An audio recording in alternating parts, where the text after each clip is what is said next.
Assalamualaikum warahmatullahi wabarakatuh.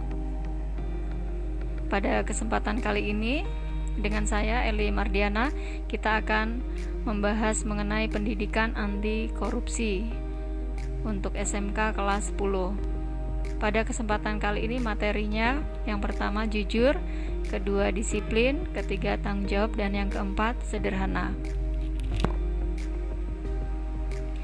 Yang pertama untuk materi jujur, pengertian jujur. Menurut Pusat Bahasa Depdiknas, jujur adalah sifat atau keadaan jujur, ketulusan hati, dan kelurusan hati. Sedangkan menurut Sutrisno dan Sasongko, pengertian jujur yaitu mengungkapkan sesuatu sesuai dengan kenyataan yang dilakukan, yang dialami, dan apa yang dirasakan. Menurut agama Islam, Quran Surat Al-Ma'idah artinya orang mukmin agar melaksanakan amal dan pekerjaan mereka dengan cermat, dengan jujur dan ikhlas karena Allah Subhanahu wa Ta'ala. Kemudian Quran Surat An-Nisa artinya seorang yang berlaku adil dan jujur dalam persaksian. Perilaku jujur di lingkungan rumah ini dapat kita jumpai, contohnya yang pertama, mengakui kesalahan kepada orang tua. Nah, jadi jika kita mempunyai kesalahan dengan kedua orang tua kita, maka dengan segera, dengan cepat kita langsung meminta maaf kepada kedua orang tua kita. Contoh berikutnya, mengembalikan kelebihan uang belanja pada orang tua. Nah, di sini misalkan kita disuruh belanja, kemudian ada kembalian atau kelebihan uang, nah itu dengan segera harus kita kembalikan kepada orang tua kita. Contoh yang ketiga, memberitahukan hasil ujian sekolah yang sebenarnya kepada orang tua kita.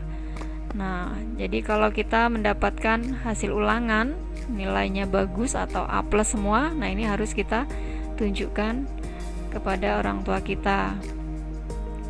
Dan misalkan kita mendapatkan hasil ulangan yang nilainya tidak maksimal atau nilainya tidak sesuai dengan keinginan kita, nilainya kurang. Nah, ini pun harus kita tunjukkan atau kita beritahu dengan orang tua kita apa adanya. Contoh berikutnya, tidak mengambil barang anggota keluarga dengan sembarangan. Nah, di sini misalkan kita sedang berjalan dengan salah satu anggota keluarga kita, kemudian dompetnya terjatuh, maka yang harus kita laksanakan atau yang kita lakukan adalah membantu mengambilkannya, kemudian kita kembalikan. Perilaku jujur di lingkungan sekolah. Nah, di sini siswa yang mengerjakan tugas atau ujian sekolah di sini tanpa mencontek. Nah, jadi kita harus hindari ini ya, laksanakan ujian sekolah tanpa mencontek. Kita hindari mencontek. Nah, ini posternya mencontek.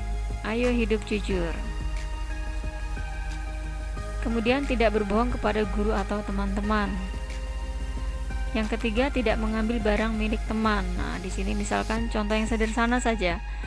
Contoh yang sederhana adalah pulpen. Jadi walaupun pulpen nilainya sangat kecil ya, murah harganya, tetapi kita tidak boleh mengambilnya. Kita tetap harus mengembalikannya jika kita meminjam atau melihat terjatuh, kita kembalikan dengan teman kita. Atau dengan misalkan buku. Nah, buku teman, nah ini juga tidak boleh sembarangan mengambil, tetapi kita harus izin terlebih dahulu. Perilaku jujur di lingkungan masyarakat. Nah, di sini tidak berbohong atau menfitnah orang lain.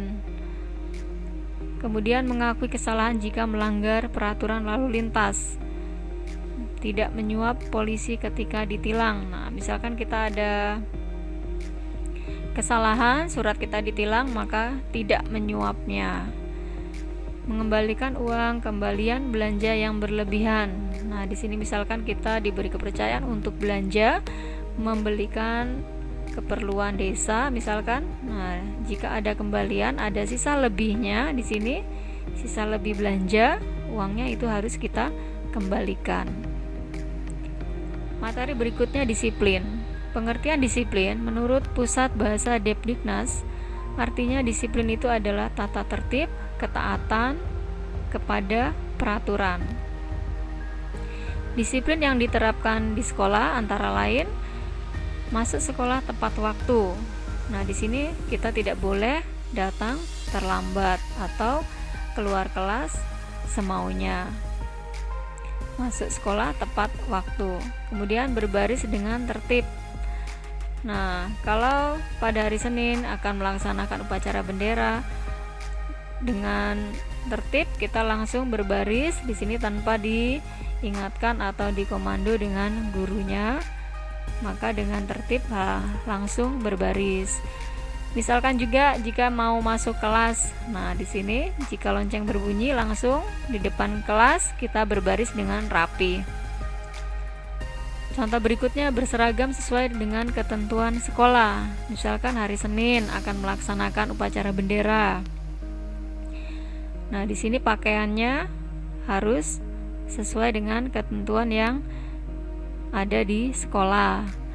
Misalkan lagi akan ke lab atau ke bengkel, nah di sini disesuaikan dengan pakaian seragam bengkel.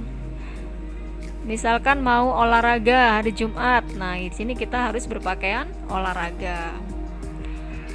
Kemudian mentaati tata tertib yang ada di sekolah kita. Mendengarkan pelajaran dengan tekun. Nah, ketika kegiatan belajar di kelas sedang berlangsung, nah di sini kita tidak boleh mementingkan kepentingan sendiri atau mengajak teman mengobrol. Nah, di sini ya, atau kita tidur kondisi mengantuk. Nah, seenaknya saja kita tidur. Nah, di sini kita harus mendengarkan pelajaran dengan tekun. Beribadah tepat waktu. Nah, ini biasanya dilaksanakan pada saat kita akan sholat berjamaah untuk sholat zuhur. Ketika azan berkumandang, ini langsung tepat waktu kita menuju masjid untuk melaksanakan ibadah. Bila keluar kelas minta izin. Nah, di sini jika kegiatan belajar sedang berlangsung, ketika ada guru, kita harus izin terlebih dahulu untuk keluar kelas. Materi berikutnya yaitu tanggung jawab. Pengertian tanggung jawab menurut Kamus Besar Bahasa Indonesia, tanggung jawab adalah keadaan wajib menanggung segala sesuatunya. Jadi jika terjadi apa-apa boleh dituntut, dipersalahkan, diperkarakan, dan sebagainya. Kata tanggung jawab itu sendiri berarti siap menerima suatu kewajiban dan berani menerima resiko dari hasil tugas atau kewajiban dan berani kita jalani. Contoh sikap tanggung jawab di sekolah. Mematuhi tata tertib sekolah seperti menggunakan seragam sesuai dengan peraturan yang ada di sekolah dan masuk sekolah tepat waktu. Contoh berikutnya, menghormati guru. Nah, di sini ketika kita menjumpai guru, maka kita harus menghormati, menyapa dengan menyapa, memberi salam. Dan jika guru memerlukan bantuan, maka dengan ikhlas kita membantunya. Menjaga kebersihan sekolah seperti membuang sampah pada tempatnya dan melaksanakan piket harian sesuai jadwal. Memiliki sikap toleransi antar siswa dan tidak berkelahi antar sesama. Nah, misalkan kita dalam suatu sekolah, di dalam kelas ini memiliki agama yang berbeda dengan kawan kita, maka kita harus mempunyai sikap toleransi dan tidak berkelahi karena perbedaan agama. Materi berikutnya sederhana. Pengertian sederhana menurut Pusat Bahasa Depdiknas, sederhana berarti bersahaja, tidak berlebihan. Menurut Tamrin, hidup sederhana berarti hidup bersahaja dan tidak berlebih-lebihan yang didasari oleh suatu sikap mental rendah hati. Contoh sikap sederhana, berpakaian dan menggunakan aksesoris tidak berlebihan. Nah, di sini kita berpakaian dan menggunakan aksesoris ini disesuaikan dengan tempat atau disesuaikan dengan tujuan kita mau kemana perginya. Jadi tidak boleh berlebihan. Kemudian tidak boros dalam memenuhi kebutuhan hidup. Nah, misalkan kita diberi uang saku setiap hari di sini untuk ke sekolah, maka kita bisa sesuai dengan kebutuhan kita di sekolah yang dibelanjakan uangnya. Jika ada uang sisa atau uang saku tersebut tidak kita habiskan ya, jika ada uang sisa kita bisa menabung. Kemudian tidak suka pamer kekayaan. Nah, di sini jika kita memiliki benda atau barang-barang atau kita diberi rezeki yang lebih sehingga kita tergolong orang kaya, nah di sini kita tidak boleh memamerkan kepada orang lain. Hemat dalam penggunaan air, listrik, dan energi. Nah, di sini kita tidak boleh boros menggunakan air semau kita, listrik dan energi semau kita, tetapi kita menggunakan air, listrik dan energi sesuai dengan keperluan atau sesuai dengan apa jumlahnya, sesuai dengan kebutuhan kita saja. Sekian pembelajaran atau materi yang dapat saya sampaikan. Mudah-mudahan bermanfaat. Terima kasih. Wassalamualaikum warahmatullahi wabarakatuh.